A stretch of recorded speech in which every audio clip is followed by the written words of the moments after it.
Good Wednesday morning, and thanks for joining us from the Ohio AgNet, the voice you know with the news you trust studio, sponsored by BASF. Visit with your local ag retailer about 0% financing on all BASF crop protection, seed treatment, and Zetavo brand soybeans now through March 15th. I'm Dusty Sonnenberg. Well, outside, cloudy skies, 24 degrees on the barn thermometer, but with that little bit of wind, it makes it feel like wind chills are in the single digits. Some new snow on the ground overnight, depending on where you're at in the Buckeye State, would determine how much you received. This quick calendar reminder, the Ohio Beef Council and Ohio Cattlemen's Foundation, in partnership with the Ohio State University Animal Science Department, will be hosting Beef 509. Once again, it runs February the 27th and the 28th at the Animal Science Building on the campus of the Ohio State University. Beef 509 is an intensive education program designed to help cattle producers better understand the food side of their business and implement best management practices to improve beef quality, enhance profitability,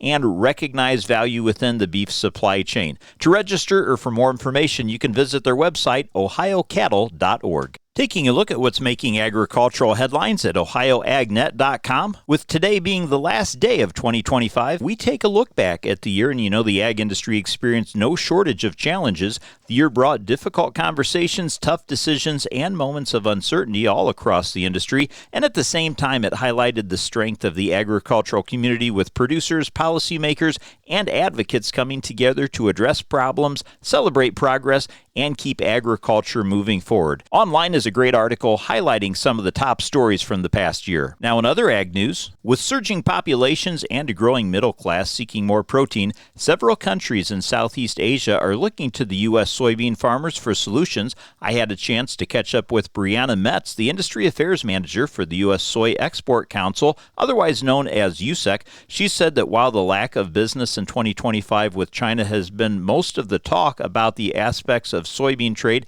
there are many exciting opportunities for soybeans and soybean meal trade developments in other countries. You can read more about that, as well as catch a video interview Ty did looking at the implications of the new FCC policy on agricultural drone use. All that, as well as markets and weather, available at ohioagnet.com. In livestock news, we're likely to have one more week of lackadaisical trade throughout the cattle complex until the holiday festivities are well behind us and the market can focus on what's in store for live cattle and feeder cattle markets through 2026.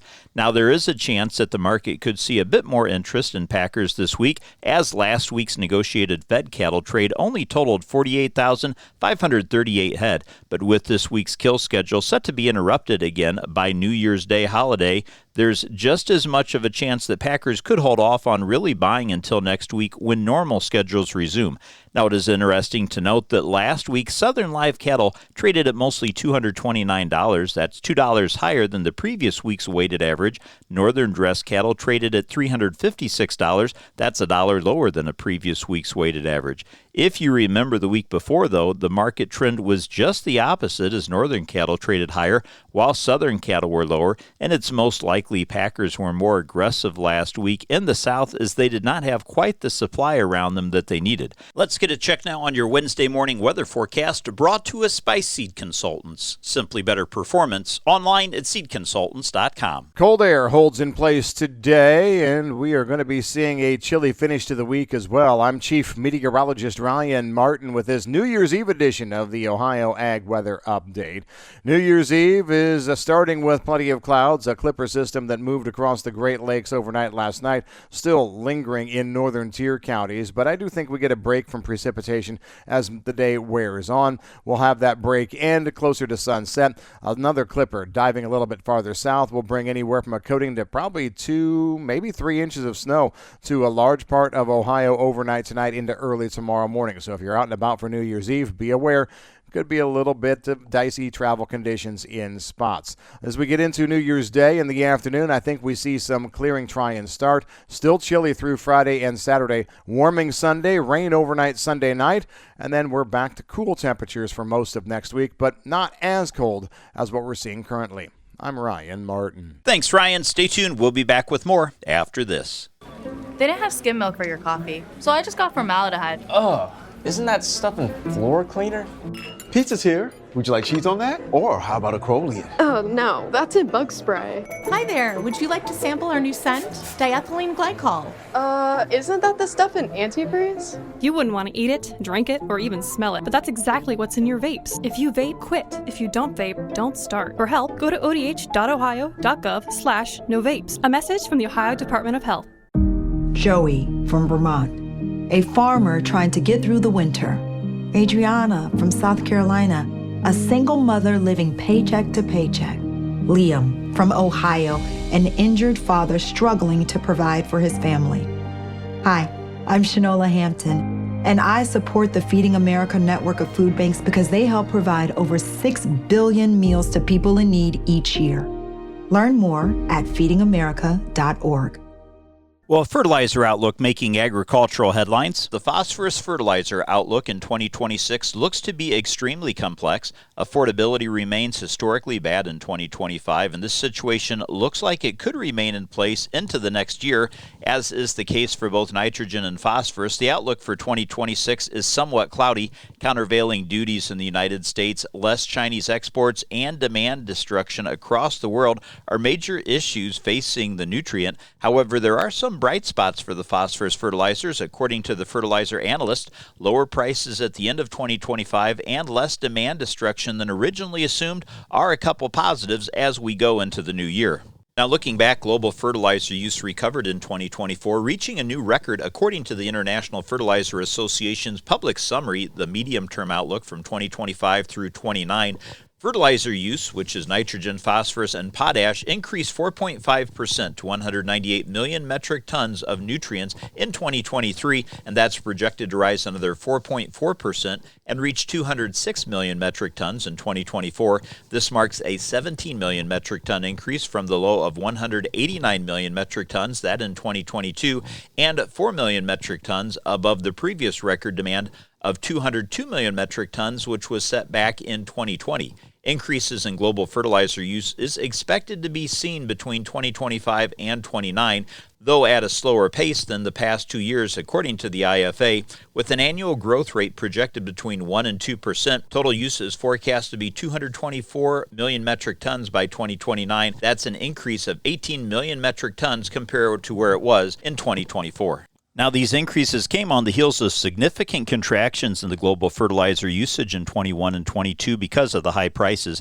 That recovery in nutrient use was largely driven by a sharp decline in prices from their peaks in mid-2022. The supply forecast for phosphorus fertilizer continues to be positive, according to the International Fertilizer Association.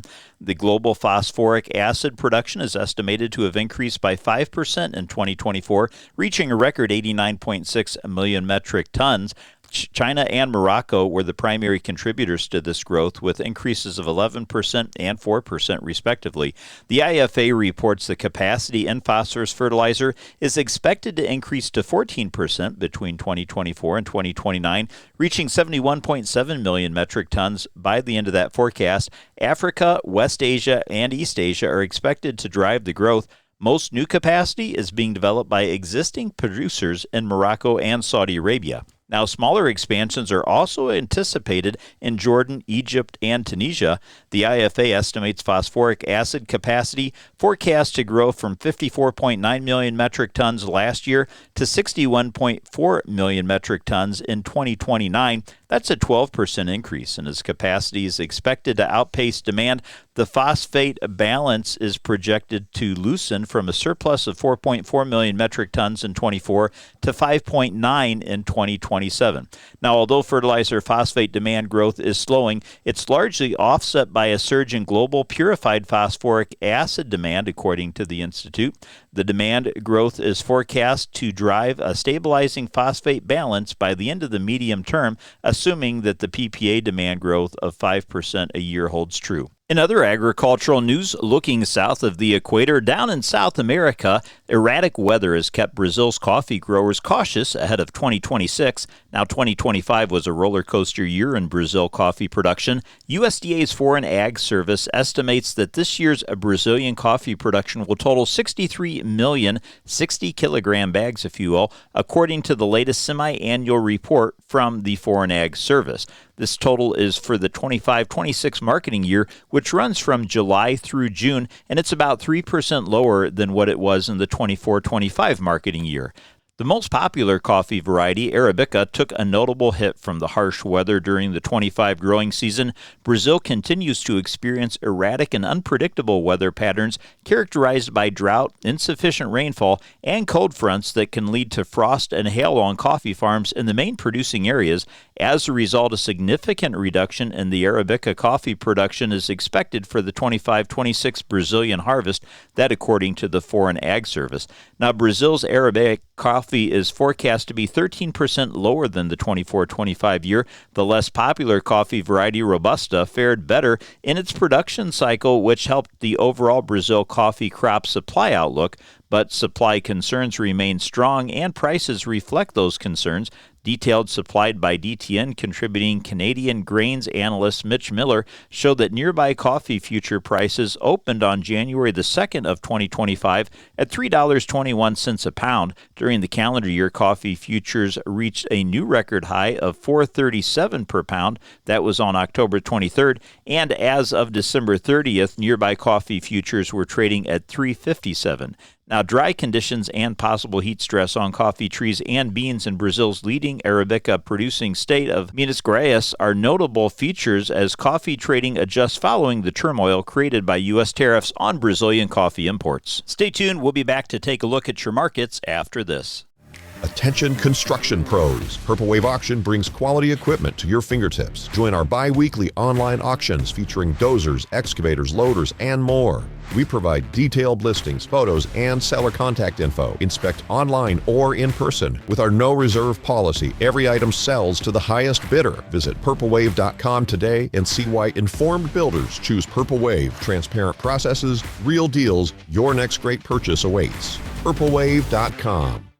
Here's farmer and businessman James Wood. We farm about 3,500 acres. There's pipelines everywhere.